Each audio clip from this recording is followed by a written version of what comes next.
say, yo, too. Been a long time, and I shouldn't have left you. Good morning, good morning. Well, it's a good morning.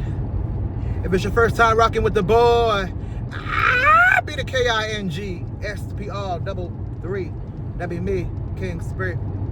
And you out there with the realest, you know that, you know my whole little spiel I do. Baby, it's coming soon. You know what I do. So, for the ones that still rock with me, still watch it, still tune in, I'm rapping to y'all. For the ones that just tune in for the first time and might click off, I'm still rapping to y'all.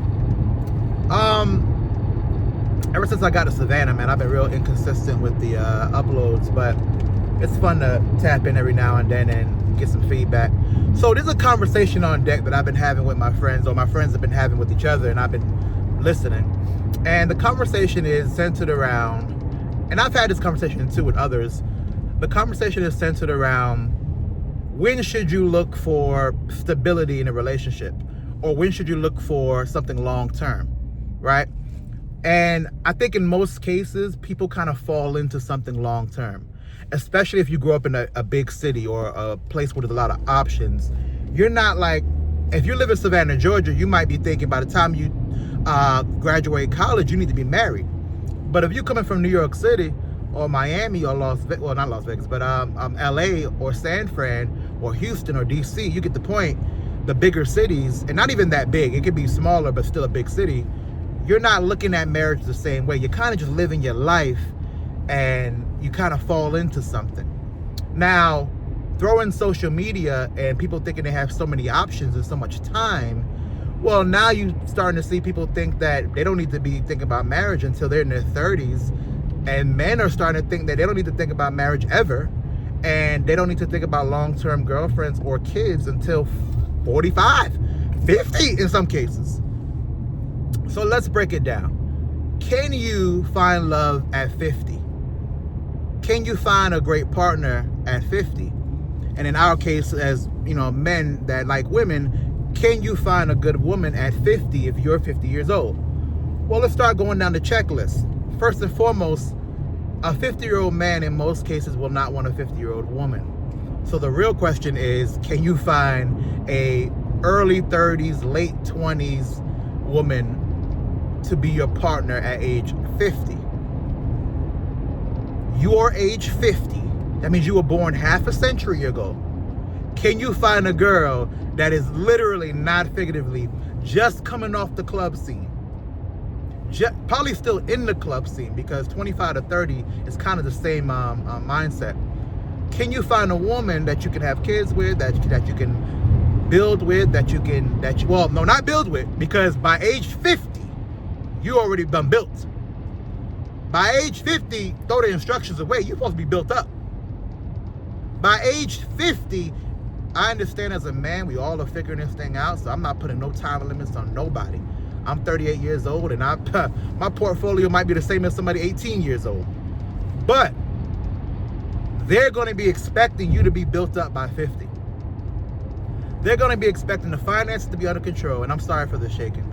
They're going to be, and I'm sorry for the list, but I can't help it. They're going to be expecting the finances to be under control.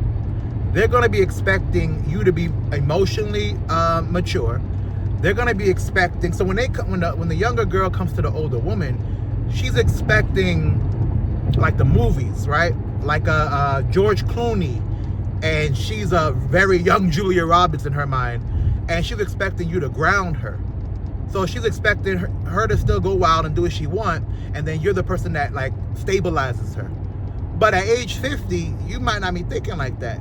At age 50, you thinking, I want somebody that's for me and only for me. She's thinking, I want like a sugar daddy type of guy. Even if he's not necessarily giving me money, I want there to be access to money, which leads to our next statement. Gentlemen, are we sure we have enough money for this? So we already checked off that at age 50, you're not going to want a woman that's 50. Okay. You're going to want somebody in their 30s, maybe even 20s. Now I want to ask you, do you have enough money for said woman? What is money? No, I don't mean do you do well for yourself. When y'all sit at the dinner table and it's the first date or whatever you choose to take her out to, and she asks you what you do, you say, I do well for myself. That ain't gonna cut it now. I'm talking about, do you have enough money to be able to facilitate the lifestyle that she wants? Because unfortunately, if you're, let's say you're 40 right now, and at age 50 or late 40s, you're looking for a woman. Well, that means she's 18 right now. That means she's 17 right now. You get what I'm trying to say? She's grown up with social media being at the forefront. She's grown up with social media being the main thing. All she knows, especially if you living in Miami, or San Fran or LA or New York City, all she knows is the big boats. All she knows is the club. All she knows is the lifestyle of guys being able to afford or seemingly afford a very high, luxurious lifestyle. Right? She come from the school of thought where dudes throw their Air Forces away. They wear them once and throw them away. We all know that most dudes can't do that, and it's stupid to do it to begin with, but her mindset is like that. She don't give an F about your 401k. She don't give an F about your pension. She don't give an F about the IRA. She don't even know what them things are. Mind you, she's 18 right now. She's 17 right now. She's 16 in some cases right now. And for anybody stupid that just clicked on, no, we're not talking about dating minors. We're saying that in 10 years when you want to settle down, she currently is this age. So the statement becomes, well, can you afford it? Okay, let's talk numbers. What's afford mean? All right. I know we all balling. I know we all got it. I know we all don't have no credit debt. We all got everything under control. We ain't got to worry about nothing. We men. We figure things out. But the reality is that most people don't make over $100,000 a year. Most people don't make over $150,000 a year. Most people don't make over $200,000 a year. The lifestyle she wants is going to require you to make... You make $200,000 a year, you're still going to work. You're still worried about that check. You can't miss a check. You make anything less than essentially $500,000 a year, like, it matters. And depending on your lifestyle, each work day matters. Now, yeah, somebody could debate me and say, no, it ain't that high, But the lifestyle that some of these women are going to expect, especially if they currently are 16, 17, which means in 10 years they'll be 26, 27, 28, they grew up thinking that money is very easy to get. Because social media has told them that money is very easy to get. And it's literally almost solely the guy's responsibility to get said money. So they don't necessarily always understand the struggles that come with that. Their dad provided for them, and then when they get older and they're in the dating phase, the men are providing for them. They don't really understand a lot of times the struggle that comes with making not just good money for a year, but having that consistently for a lifetime. So I ask you, do you have enough money? And how much do you have? Well, I'm not calling nobody's pockets out, but I think most of my friends are pretty, they're doing pretty well for themselves. But they're probably bringing in, anywhere between 80 on the low end, and they're probably bringing in about 100 and, I think max somebody I know that makes them what they make the max like 200,000. And that's good money, obviously. That's trust me. When we were in high school, we did not think that we were gonna make $200,000 a year. Well, I don't make that, but you get what I'm saying. But here we are now. Times have changed. $200,000 a year now is like $500,000 a year back then. So, well, no, other way around. $200,000 a year now is like $90,000 back then. So what I'm saying is that, can you afford said girl? Not to mention, like, I had a health scare, I can't even speak with that list. I had a health scare recently. Not really a scare, I had to get my gallbladder removed. And, that comes from years of eating poorly, eating like a college kid when I'm damn near 40. And I had severe pain, had to go get emergency surgery, which led to me getting my gallbladder removed. Turns out I had gallbladder stones. So now I have to rework my whole diet and have to get more in tune. But this leads to my bigger question. Are y'all really, I know we all think, millennials, we think, man, we aging like wine. And we do look better than maybe 40-year-olds look back then. But we're still 40. I'm 38. My friends are 40. We're 40. We look 40. We don't look 45. We don't look 49. But we look 40. We graduated high school in 2004. That's 21 years ago. We're 40, right? And there's nothing wrong with that. I got grades and I'm proud of them. I got a baby girl. Listen, hey, I'm washed. I'm washed, rinsed, and dried. So I'm not talking about me, but I'm saying for the single guys that are out there saying, well, they want to get a girl that's younger. Well, a 25-year-old or 28-year-old or even 32-year-old, they're not going to be too inclined to want to be with a 48, 49, 50-year-old unless the money is right. And by right, I don't mean I do well for myself. I mean, like, you get the kind of money that she don't got to work and she gets to spend money at the mall. You know, back in the day, those early 2000s videos and the drug dealing videos when they would be like, yo, how much you need? And she'd be like, this much or this much. That's the kind of lifestyle she's expecting. And this much and that much ain't singles, brother. Those ain't singles. If you had singles, then you gonna be single. Yeah, I know that's kind of corny, but you get my point. Those ain't singles. Those are 5, 10s, 100s. What they say? 100s go to the safe. You keep the 20s. The 5s and the 10s go to wifey. Something like that. So the point I'm trying to make is that you got to have a substantial amount of money to be able to compete in that market. And we're not even talking yet about the competition level.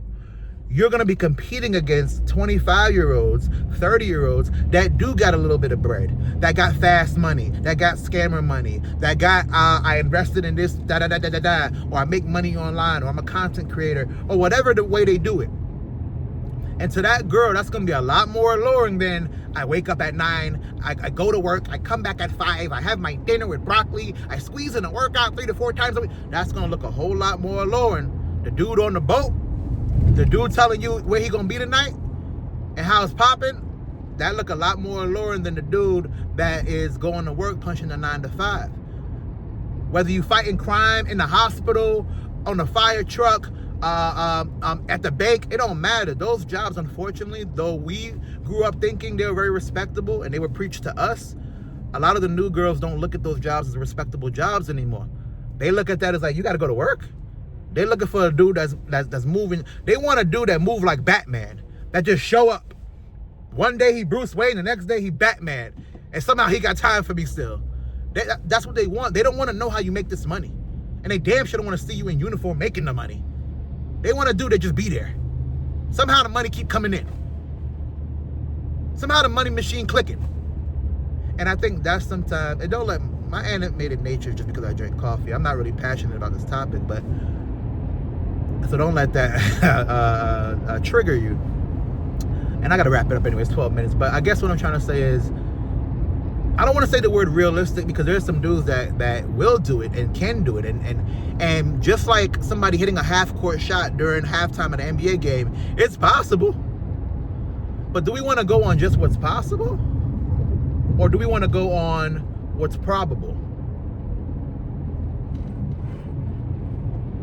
Do we want to go on what's possible or what's probable? And for the most part, you want to be in a what's probable situation, right? You wouldn't bet a lot of money on something that's a possibility. You would bet a lot of money on something that's a probability. So just something to keep in mind. Long story short, get your money right, get your body right. And essentially, if you're going to hold out for what you believe to be the right age or the right time, then do your thing. But from my personal experience, I'm telling you, if you think you're lonely now, it get lonely, bruh. You don't want to be 50 years old and gotta ask some real questions to yourself or answer some real questions from other people. Like why you didn't have kids, why you didn't do this, why you didn't do that. You don't want to be that age and have to think about that, bro. In my personal opinion, and there's no slight to nobody that watches this, because I got some friends that have had this conversation. This ain't to any one of y'all specifically, but it helped me think of a topic to speak about it. That's my opinion on it. So please like the video if you could. I mean, they say it helps with the algorithm, even though I think, to be honest, you got to pay somehow or another to get that shit popping. Like the video, leave a comment on whatever you're gonna leave a comment on. Like it, dislike it, don't like it, whatever you feel like you need to do. This has been the message brought to you by the good people over here at Spree ENT, which is not a company. Feel free to take it. I used to say it would make sense real soon, and it will. It will.